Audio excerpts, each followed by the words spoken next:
Hello everyone. तो आज हम डिस्कस करेंगे एनसीईआरटी की exemplar problems of solutions and colligative properties. तो देखिए, problem number 1 is multiple choice question type 1। Which of the following units is useful in relating concentration of solution with its vapour pressure. तो कौन सा concentration का ऐसा unit है? देखो, concentration आप किस किस फॉर्म में एक्सप्रेस कर सकते हो। आप उसको molarity, molality, mass percentage, ppm, mole fraction, ठीक है, इन सभी चीज़ों में एक्सप्रेस कर सकते हो।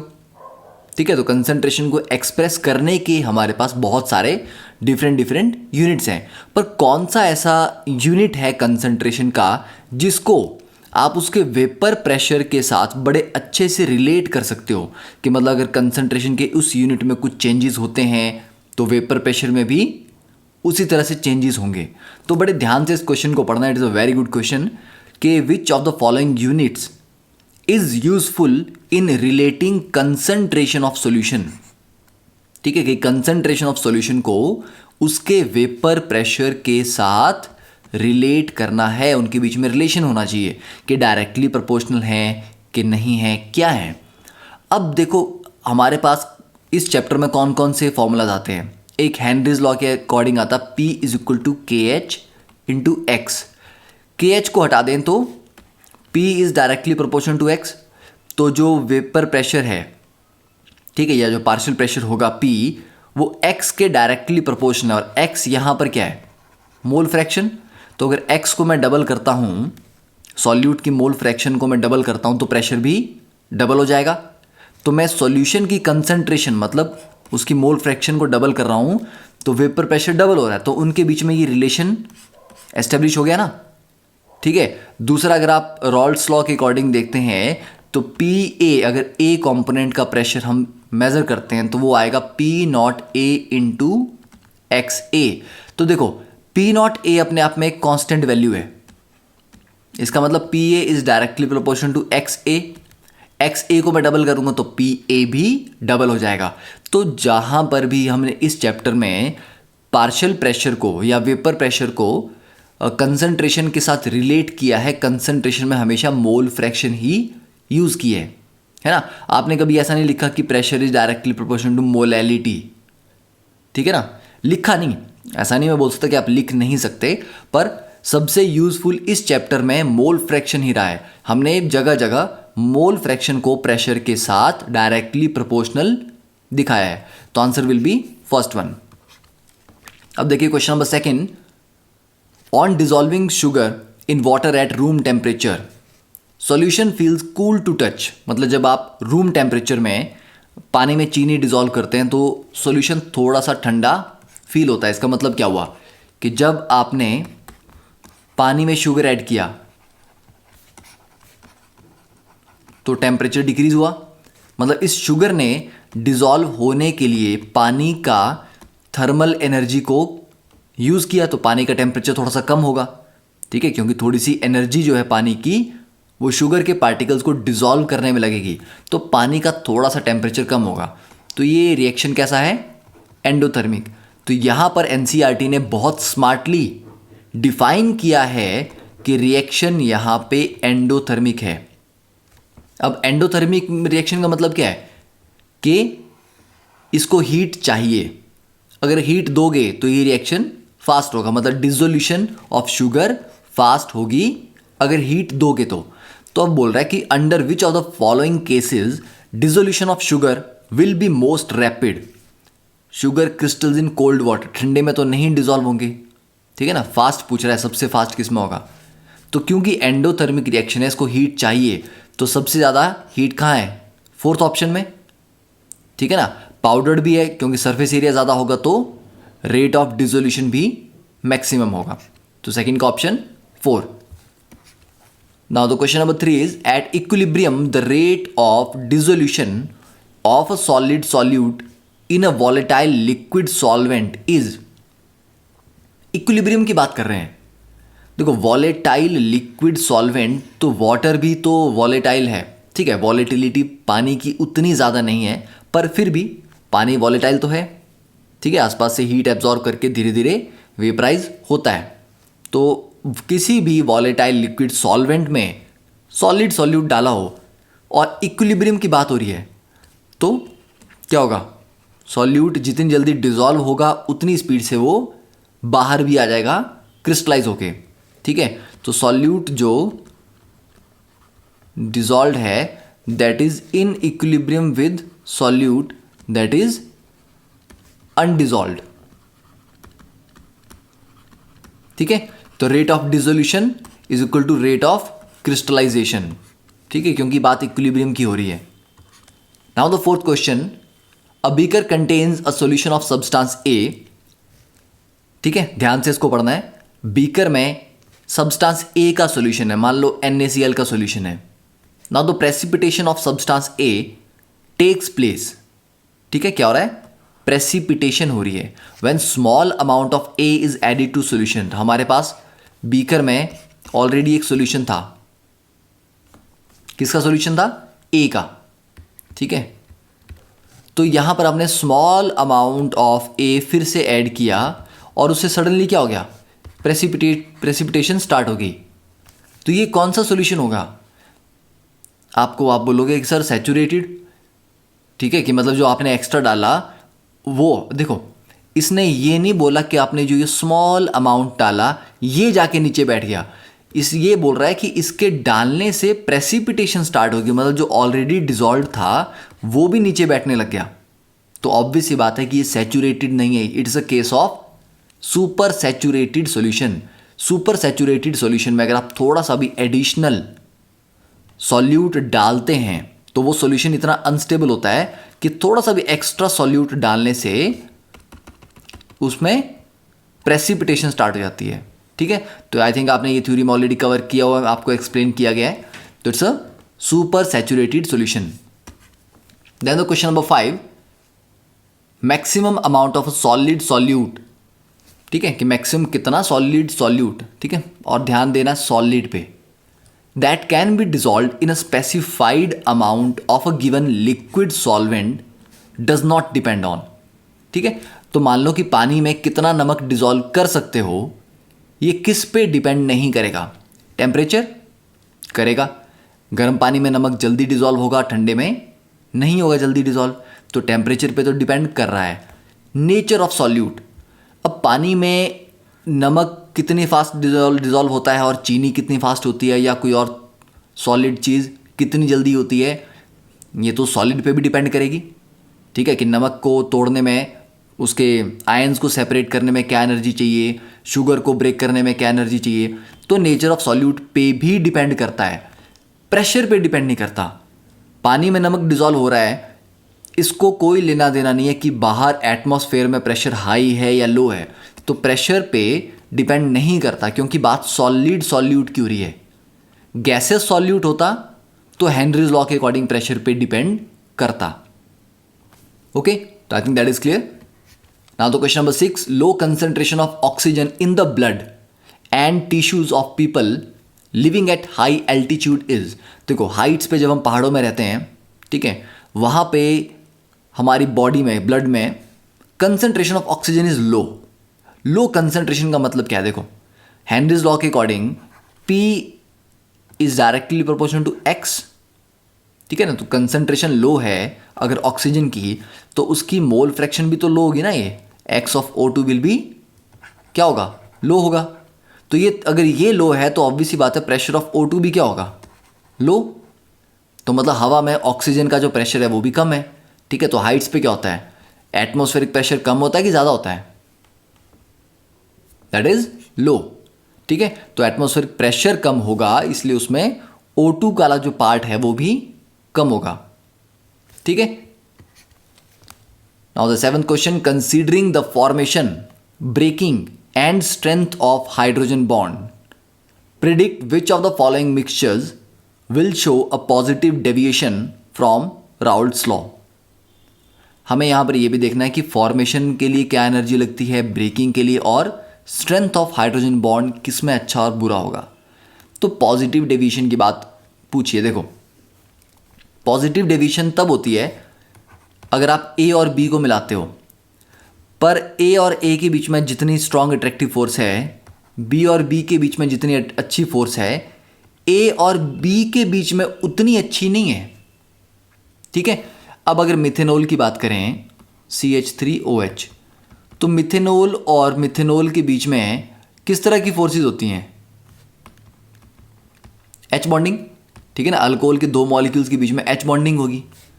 फिर एसीटोन की बात करें तो एसीटोन और एसीटोन के बीच में कौन सी फोर्सेस होंगी?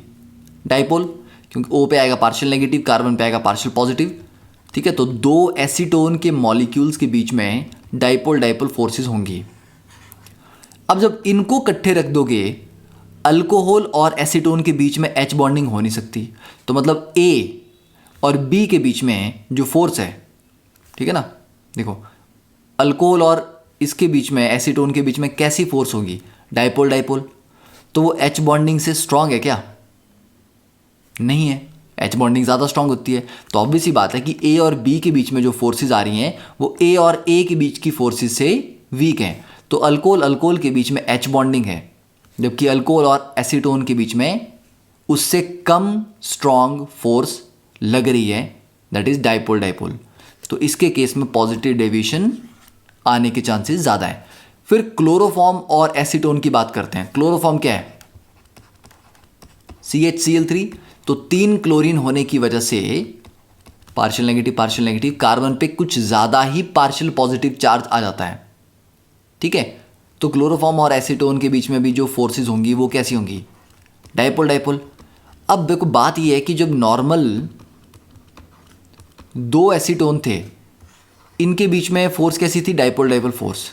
ठीक है ना, ये वाला पार्ट पार्शियल नेगेटिव, ये पार्शियल पॉजिटिव, इस पार्शियल पॉजिटिव को ये वाला पार्शियल नेगेटिव अट्रैक्ट कर रहा है इस तरह से। तो एसीटोन एसीटोन के बीच में डाइपोल डाइपोल है, पर एसीटोन और CHCl3 के बीच में ज़्यादा स्ट्रॉन्ग डाइपोल डाइपोल बनेगा, क्योंकि यहाँ पर 3 क्लोरीन है, उसकी वजह से ये जो डाइपोल है ये ज़्यादा स्ट्रॉन्ग है।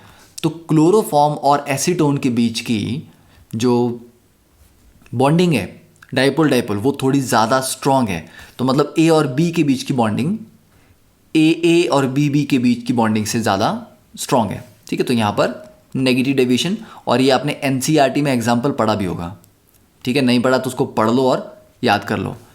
नाइट्रिक एसिड और वाटर, नाइट्रिक एसिड और वाटर के बीच में भी क्या होगा? रिएक्शन, क्योंकि बहुत स्ट्रॉन्ग एसिड है, पानी के साथ बहुत जल्दी डिजॉल्व हो जाएगा।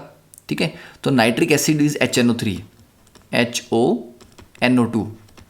तो इसमें और वाटर में भी H बॉन्डिंग बड़े इजीली हो जाएगी। ठीक है, अच्छी स्ट्रॉन्ग H बॉन्डिंग होगी। तो यहाँ भी नेगेटिव डेविएशन, और फिनोल और एनिलीन में भी H बॉन्डिंग हो जाती है। ठीक है, तो यहाँ पर भी नेगेटिव डेविएशन, ये भी NCERT का एग्जाम्पल है। तो इन केसेस में बहुत ज़्यादा दिमाग लगाने से भी क्वेश्चन कभी कभी सॉल्व नहीं होता। आपको कुछ आइडिया भी होना चाहिए कि हाँ, हमारी बुक्स में ये एग्जाम्पल दिए कि ये पॉजिटिव हैं और ये नेगेटिव हैं। फिर आप थोड़ा बहुत दिमाग लगा के माइनर चेंजेस एडजस्टमेंट्स कर सकते हैं अपने आंसर्स में। ठीक है, बट आप सोचेंगे कि बिना कोई एग्जाम्पल पढ़े हम डायरेक्टली यहाँ सोच के बता देंगे, तो ना तो आपको फॉर्मेशन के डाटा आपको याद होते हैं, ना उनकी ब्रेकिंग के, ना स्ट्रेंथ के। ठीक है ना, ये एग्जैक्टली कितनी इनको एनर्जी लगेगी बनने में, टूटने में, we don't remember those data. ठीक है, तो बेटर रहेगा कि आप अपनी बुक्स के जो एग्जाम्पल है उनको भी थोड़ा याद रखो। ओके, आई थिंक अब याद रहेगा कि मिथेनॉल और एसीटोन के बीच में पॉजिटिव डेविएशन होती है। Then 8th problem is simple कि कॉलिगेटिव प्रॉपर्टीज किस पे डिपेंड करती हैं? Simply number of solute particles. छोटे हैं, बड़े हैं, शेप कैसी है, साइज कैसा है, कोई फर्क नहीं पड़ता। ठीक है, बस कितने हैं ये है मैटर, कि नंबर ऑफ सॉल्यूट पार्टिकल्स कितने हैं। 9th question, which of the following aqueous solution should have the highest boiling point? देखो, delta TB is equal to I into KB into M। Now अब अगर इन चारों में बात की जाए, 1 मोलर सब ठीक है, KB क्या हो जाएगा? ये किसका होता है? ये होता है सॉल्वेंट का। तो ये तो सबके लिए सेम है ना, क्योंकि सारे एक्वस सॉल्यूशन है। ठीक है, तो तुम्हें ये देखना है कि I इंटू M मतलब इफेक्टिव कंसंट्रेशन किसकी ज़्यादा है। इफेक्टिव कंसंट्रेशन होती है I इंटू कंसंट्रेशन 1 है। अब NaOH पानी में जाके कितने पार्ट्स में टूटेगा? 2 में, Na पॉजिटिव और OH नेगेटिव। तो उसके लिए I हो गया 2। तो इफेक्टिव कंसंट्रेशन क्या होगी? 2 इंटू 1.0। ठीक है, तो इसकी इफेक्टिव कंसंट्रेशन 2 आ गई। Na2SO4 3 पार्ट्स में टूटेगा। ठीक है, दैट इज 2 Na पॉजिटिव और एक SO4 2 नेगेटिव, 3 पार्ट्स। तो I हो जाएगा 3 इंटू 1। इसकी इफेक्टिव कंसंट्रेशन 3, इसकी इफेक्टिव कंसंट्रेशन 2, क्योंकि NH4 पॉजिटिव और NO3 नेगेटिव में टूटेगा। ये K पॉजिटिव और NO3 नेगेटिव में। तो सबसे ज़्यादा इफेक्टिव कंसंट्रेशन किसकी है? Second option. तो इफेक्टिव कंसंट्रेशन ज़्यादा होगी तो एलिवेशन इन बॉइलिंग पॉइंट भी ज़्यादा होगा, तो इसका फाइनल बॉइलिंग पॉइंट भी सबसे ज़्यादा होगा। फिर बात आती है unit of ebullioscopic constant. This is KB is the ebullioscopic constant. ठीक है, तो इसके यूनिट्स क्या होते हैं? निकाल लो। Delta TB is the elevation in boiling point. I का कोई यूनिट नहीं है, KB इंटू M। अब देखो I को हटा दो, डेल्टा TB के यूनिट्स क्या होंगे? केल्विन। ठीक है, तो इसके यूनिट्स हो गए केल्विन। मोलैलिटी की यूनिट्स क्या होंगे? What is molality? Molality is number of moles per kilogram. तो KB इंटू इसके आगे मोल पर किलोग्राम। तो KB की यूनिट क्या आगे? केल्विन पर मोल किलोग्राम। ठीक है, फर्स्ट वन। ठीक है, ये kelvin and molality raise to power -1। Then question number 11, in comparison to a 0.01 molar glucose solution, the depression in freezing point of a 0.01 molar MgCl2 solution is। देखो यहां पर क्या है, ग्लूकोज पानी में जाके इतना टूटता है ना, एसोसिएट होता है, मतलब उसमें कोई नंबर ऑफ पार्टिकल्स का चेंज नहीं होगा। तो इसकी जो इफेक्टिव कंसंट्रेशन है वो 0.01 ही है। पर MgCl2 पानी में जाने पे Mg2 पॉजिटिव अलग हो जाएंगे, 2 Cl नेगेटिव अलग हो जाएंगे। तो I इसके लिए हो गया 3। ठीक है, तो इसकी इफेक्टिव कंसंट्रेशन होगी 3 मल्टीप्लाई बाय 0.01। तो इसकी इफेक्टिव कंसंट्रेशन आ गई 0.03। इसकी सिर्फ 0.01 है। अब बात हो रही है एक्वस सॉल्यूशन की। तो अगर हम डिप्रेशन फ्रीजिंग पॉइंट बात करें, delta TF that is I into KF into M। KF same है, I इंटू M कर लो, ये तुम्हारी इफेक्टिव कंसंट्रेशन है। ठीक है, तो MgCl2 की इफेक्टिव कंसंट्रेशन 3 गुना ज़्यादा है। ठीक है, 3 गुना ज़्यादा है, तो उसका डेल्टा TF भी क्या होगा? 3 गुना ज़्यादा होगा। ठीक है, that is clear about 3 times. Now an unripe कच्चा mango placed in a concentrated salt solution. अचार बनाते हैं ना घर में, तो कच्चे आम को किस में डालते हैं? सॉल्ट सॉल्यूशन में डालते हैं टू प्रिपेयर पिकल। श्रिवल्स मतलब श्रिंक कर जाता है, उसका सारा पानी छोड़ देता है, एकदम वो सूख जाता है। क्यों होता है? क्योंकि जो मैंगो है इसको सॉल्ट सॉल्यूशन में डालने पे इसके अंदर का जो पानी है वो बाहर निकलता है, इसकी वजह से ये श्रिंक कर जाता है, श्रिवल कर जाता है। ठीक है, तो obviously it loses water due to reverse osmosis और ऑस्मोसिस। ऑस्मोसिस, रिवर्स ऑस्मोसिस एक नॉन स्पॉन्टेनियस प्रोसेस है जो आपको एक्सटर्नल फोर्स या एनर्जी लगा के करना पड़ता है। ये तो खुद पानी छोड़ रहा है ना, आपको तो कुछ नहीं करना पड़ा, तो इट्स अ स्पॉन्टेनियस प्रोसेस। तो रिवर्स ऑस्मोसिस नहीं हो सकता। ठीक है, it loses water due to osmosis. Then the question number 13, at a given temperature osmotic pressure of a concentrated solution of a substance. ठीक है, एक पर्टिकुलर टेम्परेचर पे ऑस्मोटिक प्रेशर एक कंसंट्रेटेड सॉल्यूशन का, देखो pi is equal to CRT, ये formula है। ठीक है, तो कंसंट्रेटेड सॉल्यूशन का ऑस्मोटिक प्रेशर क्या होगा? देखो कंसंट्रेशन अगर ज़्यादा होगी, टेम्परेचर कांस्टेंट है, R कांस्टेंट है, तो मतलब pi is directly proportional to C। Concentration बढ़ाऊंगा तो पाई बढ़ेगा। ठीक है, तो is higher than that at a dilute solution. तो डाइल्यूट में कंसंट्रेशन भी कम तो पाई भी कम, कंसंट्रेटेड में C ज़्यादा तो पाई भी ज़्यादा। First option. ठीक है, then the 14th question is which of the following statements is false? 2 different solutions of sucrose. ठीक है, सुक्रोस भी पानी में जाके नहीं टूटता, तो 2 अलग अलग सॉल्यूशंस हैं of same molality prepared in different solvents. अब देखो कौन सी स्टेटमेंट इन्होंने कहा कि फॉल्स है, या दो अलग अलग सुक्रोज के सॉल्यूशन तुम बना रहे हो, ठीक है, मान लो ये एक ही हो गया, एक ही हो गया।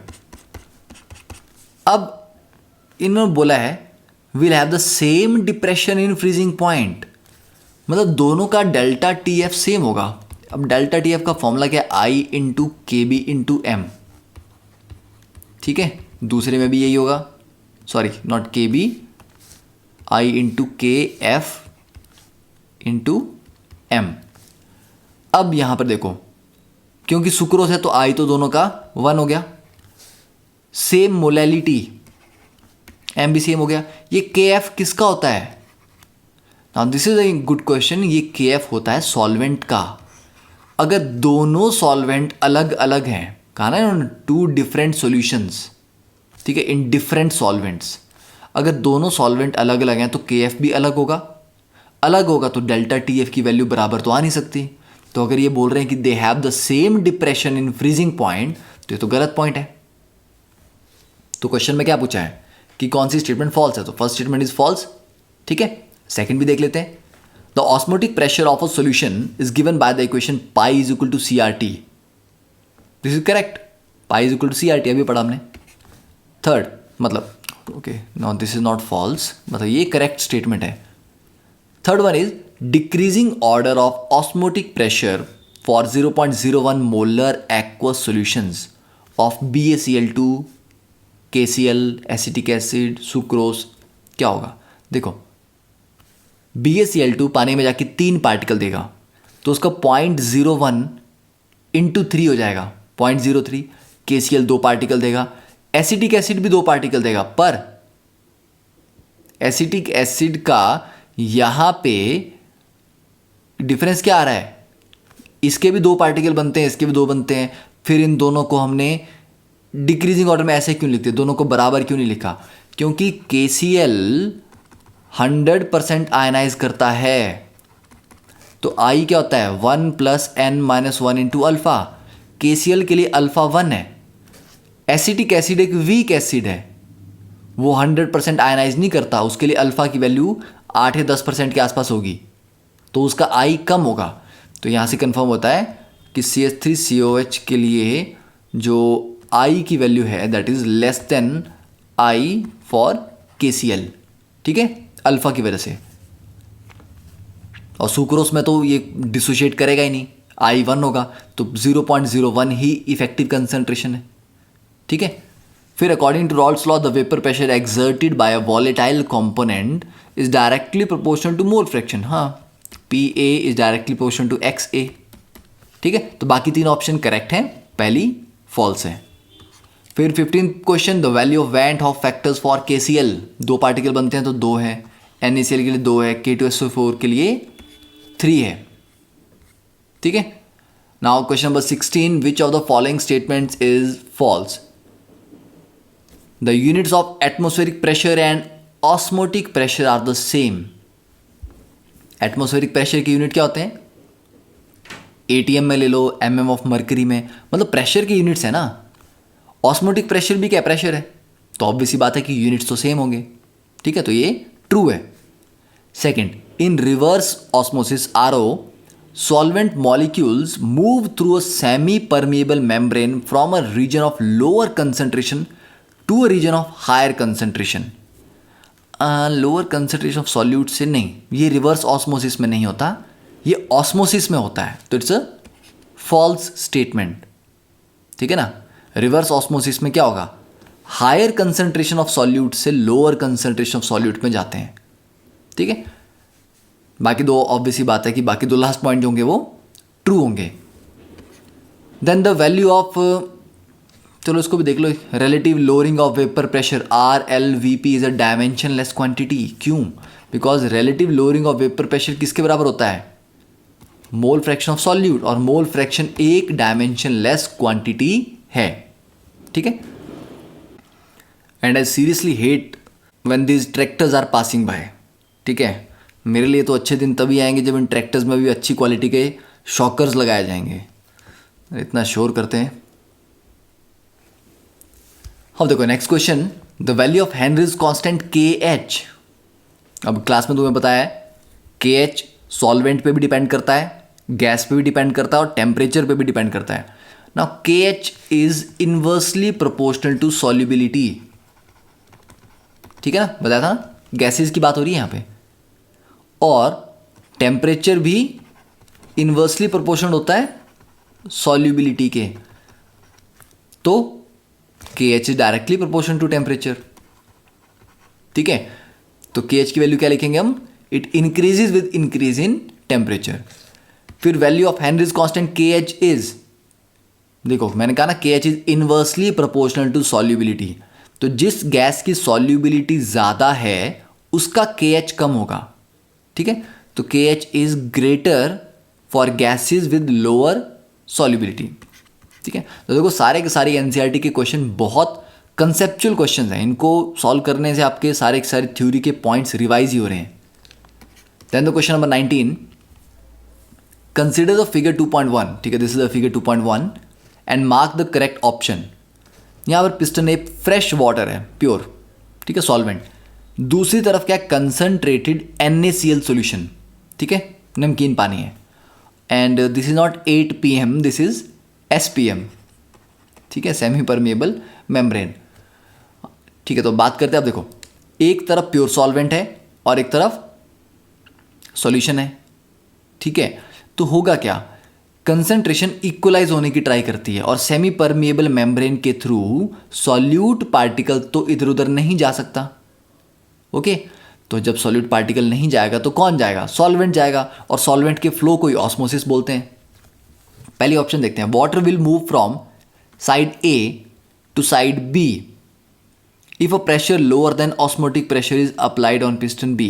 देखो पिस्टन B पे हमने less than osmotic pressure apply किया।